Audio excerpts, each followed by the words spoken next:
خواتین کا جلوس اذاں میں شریک ہونا. اب آپ نے شام غریبہ کی مثال دی. میں اپنی بہن بیٹی اپنی خاتون کو کیوں شام غریبہ میں بھیجوں گا اگر مجھے یہ احساس ہوگا کہ ہاں مرد بھی ہو سکتے ہیں اور مجھے نہیں معلوم کہ مرد وہاں بیٹھے ہیں اور خواتین وہاں بیٹھی ہیں, تب جا کے چراغ گل ہو رہا ہے. اسی طرح جلوس اذاں میں خواتین ہیں اور مرد ہیں, تب جا کے میں ان کو بھیجوں گا. کیا میں ذہنی طور سے مطمئن ہوں گا؟ سب سے پہلے بات تو کہ جو جلوس اذاں ہم نکالا کرتے ہیں وہ دن کے وقت میں دن دہاڑے نکلا کرتے ہیں سب سے پہلے. دوسری بات یہ ہے کہ اگر آپ کو اپنی خواتین کو جلوس اذاں میں بھیجنے سے اعتراض ہے یا پریشانی ہے یا آپ اس کو معیوب بات سمجھتے ہیں تو پھر حج میں کیا کریں گے؟ دیکھیے فقہ کی اصطلاح میں ادلہ اربعہ میں یا دیگر اصولیات میں اگر کسی شے کی حرمت ثابت نہ ہو پائے تو خود بخود اس کے جواز کی راہیں نکل جاتی ہیں.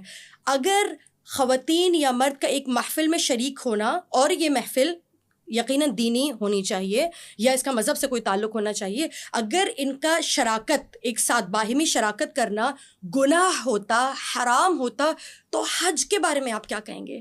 دیکھیں اللہ نے مناسک حج کتنے مشکل ہیں, ہے نا. مثلاً آپ دیکھ رہے ہیں کہ شیشہ نہ دیکھیں, ذرا سی بات پہ کفارہ ہے, آپ کو بکرا ذبح کرنا پڑ جاتا ہے. جب اللہ نے اتنا اہتمام فرما دیا تو اگر مرد و خواتین, مرد و زن کا ایک اجتماع میں ساتھ شریک ہونا اتنا باعث عیب ہوتا, اتنی اس میں پریشانی ہوتی, تو اللہ کہتا کہ مرد کو الگ رکھو, عورتوں کو الگ رکھو. اور جہاں اتنے سارے انتظامات ہو رہے, کیا مسئلہ تھا کہ خواتین کا ایریا الگ سے بنا دیتے طواف کے لیے, مردوں کا انتظام الگ سے کر دیتے؟ نہیں تھا نا مسئلہ. تو جب آپ کو وہاں مسئلہ نہیں ہے تو جلوس سے کیا مسئلہ ہے؟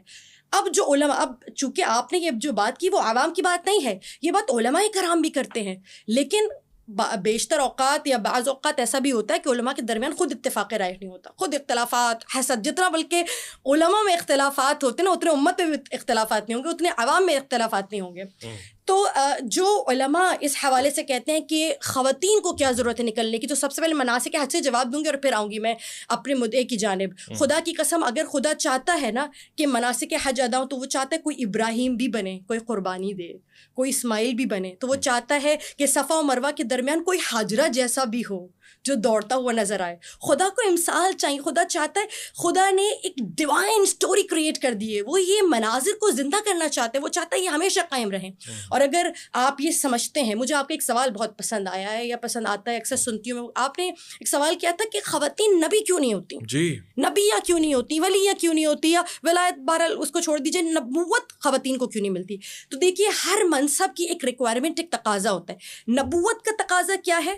نبوت کا تقاضا یہ ہے کہ مثلا تبلیغ دین کی جائے, پتھر بھی کھانے پڑیں گے, رات دن باہر بھی نکلنا پڑے گا, لوگوں کے گھر جا کر لوگوں کو پیغام امن, پیغام خدا بھی دینا پڑے گا, مرد و زن سب سے مل کر گفتگو کرنی پڑے گی. یہ تقاضا ہے نبوت کا. خاتون ہونے کا کچھ اور تقاضا ہے. خاتون ہونے کا تقاضا کیا ہے؟ ایک خاتون ہونے کا تقاضا کیا ہے کہ باحجاب ہو, ظاہر رات میں پروٹیکشن کی وجہ سے باہر نہیں جا سکتی, ہر مرد و زن سے تبلیغ کے لیے بات نہیں کر سکتی. مثلا ایک ٹیچر ہونے کا تقاضا اور ہے, ڈاکٹر ہونے کا تقاضا اور ہے. تو جب ان کے تقاضوں میں اور ان کی جو ریکوائرمنٹس ہے اس میں اختلافات ہے نا, ٹھیک ہے, سمجھ جاؤ میری بات. جب جو نبوت چاہتی ہے وہ عورت کے اندر جو ریکوائرمنٹس ہے وہ موجود نہیں ہے, دونوں کی ریکوائرمنٹس نہیں ملی. تو یہ وجہ ہے کہ ایک عورت جو ہے وہ نبی نہیں بن سکتی. لیکن مجھے بتائیے بغیر ہاجرہ کے کوئی اسماعیل بن جائے گا؟ بغیر مریم کے عیسیٰ ہو سکتے تھے؟ اگر مریم خدا کی بات پر, خدا کی رضا کے آگے سربت سجود ہو کے یہ نہ کہتی ہاں خدا میں تیار ہوں اس بڑی قربانی کے لیے, کیسے ممکن تھا؟ شراکت لازمی ہے. اور خدا کی قسم اب میں جو جملہ کہنا چاہتی تھی اور آپ نے جو سوال کیا, حقیقتاً اس کا جواب کہ اگر آپ یہ سمجھتے ہیں کہ کوئی جلوس خواتین اور بچوں کے بغیر ہو سکتا ہے تو خدا کی قسم کربلا نامکمل ہے, دین نہ ہوتا. خدا کی قسم شاہ است حسین, بادشاہ است حسین. اگر حسین دین ہے نا, اگر حسین شاہ ہے نا, اگر حسین دین کو بچانے والے ہیں, دین کی پناہ گاہ ہے نا, اگر حسین نہ ہوتے دین نہ بچتا. تو مجھے کہنے نہیں, اگر زینب نہ ہوتی نا تو نہ دین بچتا, نہ حسین بچتے, نہ کربلا بچتی. جناب زینب نے ایک مرتبہ, اور جو آپ نے کہا کہ خواتین میں, میری خاتون ہے, میری زوجہ ہے, میری بہن ہے, میں کیسے حوالے کر دوں؟ جناب زینب جواب دے رہی ہیں اس کا. جناب زینب نے ایک مرتبہ ابن زیاد کو دیکھا, اور کہا کہ معیوب ہے اور محال ہے کہ مجھ جیسی خاتون کے جس کا نام بذریعہ وہی زمین پر اترتا ہے میں تجھ سے کلام کر سکوں، مگر میں تجھے بتاؤں میں انما کی آیت ہوں، میں حل عطا کی آیت ہوں، اور آیت قرآنی اگر بازار اور دربار میں بھی رہے تو اس کی عزت تکریم اور وقار میں کوئی کمی بیشی واقع نہیں ہوتی ہے۔ اور یاد رکھنا اگر قرآن جزدان کے بغیر بھی ہو تب بھی اس کا عزت، شرف، کمال، مرتبہ، مقام اتنا ہی بلند رہتا ہے۔ بی بی فرماتی ہیں آج تو دیکھ رہا ہے، آج میرے کلام کے آگے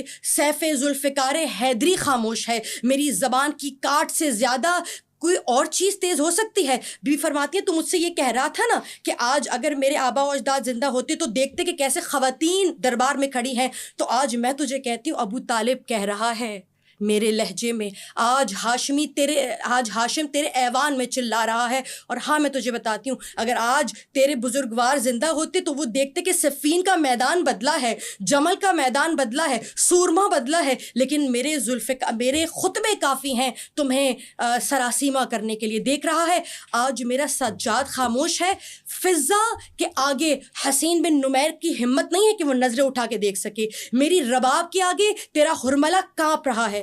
تو حقیقتاً اگر یہ خواتین نہ ہوتی میرا نہیں خیال کہ کربلا ہم تک اس طرح سے پہنچ سکتی۔ خاتون کا ہونا ہر شے میں، ہر چیز میں اس کی شراکت ضروری ہے۔ اگر جلوس میں آپ سمجھتے کہ خالی مرد حضرات کافی ہوتے تو یقیناً آپ علم اٹھا رہے ہوتے، نہ بچوں تک وہ تہذیب منتقل کی جا سکتی تھی۔ اگر خواتین نہ ہوتی تو آج سوال بھی نہ کرتے آپ کہ بھائی یہ جلوسوں کا جو سلسلہ جاری کرنے کی ضرورت کیا ہے۔ حقیقتاً مرد و زن دونوں کا کسی بھی روایت، کسی بھی تہذیب و تمدن کو آگے لے کر چلنے کے لیے میرا یہ خیال ہے کہ مرد و زن دونوں کا ہونا ضروری ہے۔ اور اگر خاتون لباس میں ہے، اچھے لباس میں، تو یاد رکھیے گا عفت اور پاک دامنی میں آپ کو بتاؤں حجاب کی بھی محتاج نہیں ہے۔ اچھا جی، اگر خدا نے آپ کہہ رہی ہیں کہ خواتین بے حجاب ہو کے جلوس میں آ جائیں؟ نہیں، بات مکمل کرنے دیں گے۔ عفت اور پاک دامنی یہ ہے کہ رضائے خداوندی کے آگے اپنے سر کو تسلیم کر دیا جائے۔ اللہ کی رضا ہے کہ آپ حجاب میں رہیں، اور عام مؤمنہ کا جو مقام ہے وہ کیا ہے؟ مثل المؤمن و مؤمنہ کمثل الآیہ قرآن، مومن کی مثال بھی آیہ قرآن جیسے بی بی نے بھی جواب دیا نا کہ اگر وہ بازار اور دربار میں بھی رہے تو اس کی حرمت کم نہیں ہو سکتی۔